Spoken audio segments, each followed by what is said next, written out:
आप सभी को राधे राधे राम राम। आज मैं उपस्थित हूँ आपके सामने श्री भगवत गीता का 9वां श्लोक लेकर। तो शुरू करते हैं। श्लोक कहता है, अन्ये च बहवः शूरा मदर्थे त्यक्त जीविता नाना शस्त्र प्रहरणा सर्वे युद्ध विशारदा।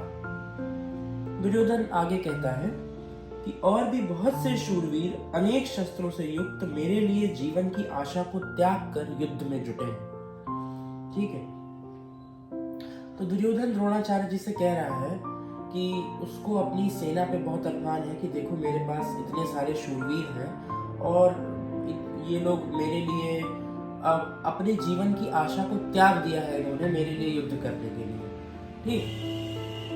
तो उसने कृष्ण जी से उनकी सेना मांग ली थी और उसके बदले पे उसने कहा था कि ठीक है, मुझे कोई प्रॉब्लम नहीं है, कोई दिक्कत नहीं है, आप अर्जुन के साथ हो जाइए, मुझे अपनी सेना दे दीजिए। ठीक है। तो इस तरह से उसने हर आदमी से किसी भी प्रकार से सेना एकत्रित की थी। तो उसको अपनी सेना पे थोड़ा सा जिसे कहते हैं ओवर कॉन्फिडेंस होना जायज था। तो उसके बाद वो कहता है कि ये सब मेरे लिए अपने जीवन की आशा को त्याग कर युद्ध में लगे। देखिए, भगवान के साथ जो युद्ध में था, भगवान के पक्ष में जो लोग थे, उनके पास आशा भी थी और वो सद्मार्ग पर भी थे, लेकिन उनके अंदर कामना नहीं थी। ठीक है।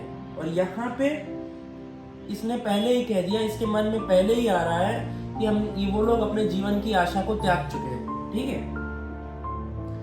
तो एक अपने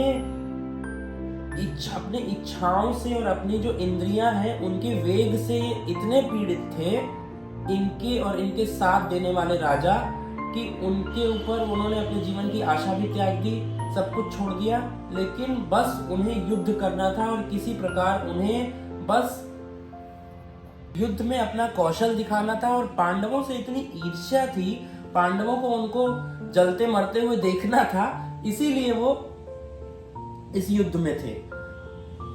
वो स्वयं कह रहा है कि हम अपनी आशा त्याग चुके हैं। ठीक है। तो अच्छा, अब इसमें और कामना त्याग कर आशा सहित आशा होना परंतु कामना त्यागना, ये क्या था? ये भगवान के पक्ष की सेना नायकों में था, सेना में था।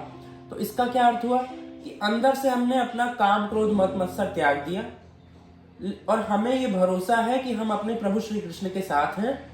तो हमारी जो भी हमारे साथ होगा, अगर हमारी पराजय भी हुई तो उसमें ही हमारा शुभ निहित है।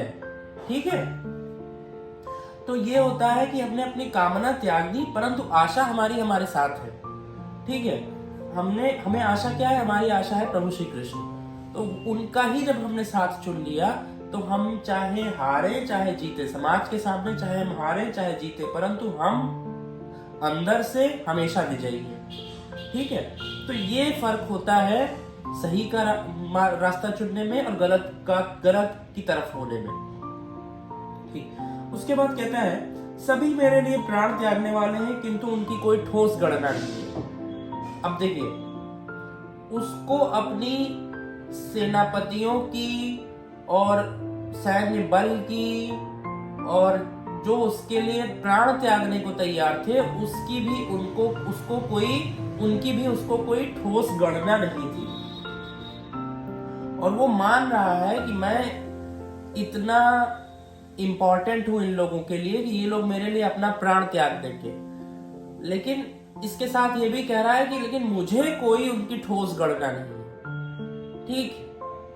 तो देखिए यहाँ वो कितना ज्यादा उसके अंदर हर प्रकार से उसकी हर वृत्ति एकदम गलत डायरेक्शन पे थी, है ना।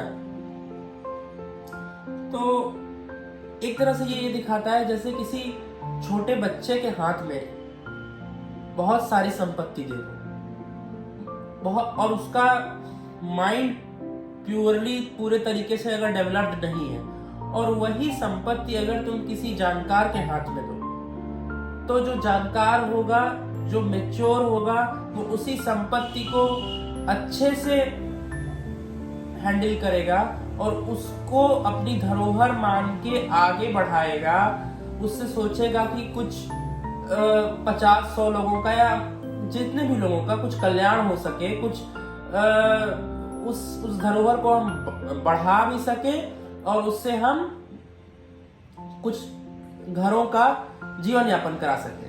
और अगर कोई बच्चा होगा और उसको वही संपत्ति दे दो तो वो अपने बचकानेपन में उस संपत्ति को नष्ट कर देगा और वो अज्ञानतावश उसको संभाल नहीं पाएगा। तो दुर्योधन का ऐसा ही कुछ हाल देखने को लग रहा है कि इसको इतनी सेना मिल गई, इतना राजपाट मिल गया, पर बस पांडवों की ईर्ष्या, पांडवों के प्रति ईर्ष्या और अपना अहंकार, अपना मद इसी में चूर, और ये इसको कोई गणना ही नहीं है कि इसकी सेना में कौन है क्या है। तो ये सब बहुत गलत वृत्तियां थी। ठीक, अब ये कहता है अब कौन सी सेना किन भावों द्वारा सुरक्षित है। अब अगले श्लोक में ये बताएंगे कि किस प्रकार से कौन सी सेना कैसे सुरक्षित है, इस पर चर्चा करेगा। इस श्लोक में बस इतना ही था। तो हमें इससे दो बातें सीखने को मिलती हैं।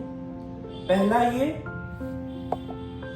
कि अगर हम गलत के साथ खड़े रहेंगे तो भले ही हम नहीं, अगर हम किन्हीं और लोगों की बात करते हैं जो लोग गलत के साथ खड़े हैं आज के समाज में, तो वो बाहर से चाहे कितना भी दिखाएं कि वो प्रसन्न हैं और उनके जैसा खुश कोई नहीं है, लेकिन अंदर से उन्होंने अपनी सारी आशा त्याग दी और वो केवल दिखावा करने में ही उनका सारा समय जा रहा है कि हम कितने प्रसन्न हैं। ठीक है, और जो आज के जमाने में सही तरीके से भगवान के साथ है, भगवान का चरण पकड़े हुए हैं, वही प्रसन्न है। और वो चाहे दिखावा ना भी करे वो, लेकिन जो थोड़ी बहुत प्रसन्नता आज मृत्यु लोक में, आज कलयुग में किसी को मिल रही है तो वो केवल प्रभु की सेवा से, प्रभु के चरणारविंद में मिल रही है।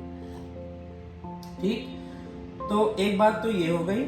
दूसरी बात ये कि जैसे दुर्योधन को कोई गणना नहीं थी कि उसके लिए कौन मरने को तैयार है, वैसे ही जो अहंकारी होता है, जो मद से युक्त होता है, जो दुर्जन होते हैं, उनके साथ हम खड़े रहें और उनका हम अपने सारे रिसोर्सेज से उनका समर्थन करें। तो जैसे हमने पिछले श्लोक में बताया था कि उनको कोई गणना नहीं होती, उनको कोई अर्थ, उनको कोई मतलब नहीं होता कि आप उनके लिए प्राण त्याग कर रहे हैं कि क्या कर रहे हैं, कि आप उनके प्रति कितना समर्पित हैं। वो जब अपने ही मन को नहीं संभाल पा रहे हैं तो आपको क्या संभाल पाएंगे। ठीक है, तो बस प्रभु का चरण पकड़िए और प्रभु से अपनी विनती करिए और अपने कर्म पे लगे। राधे राधे, राम राम।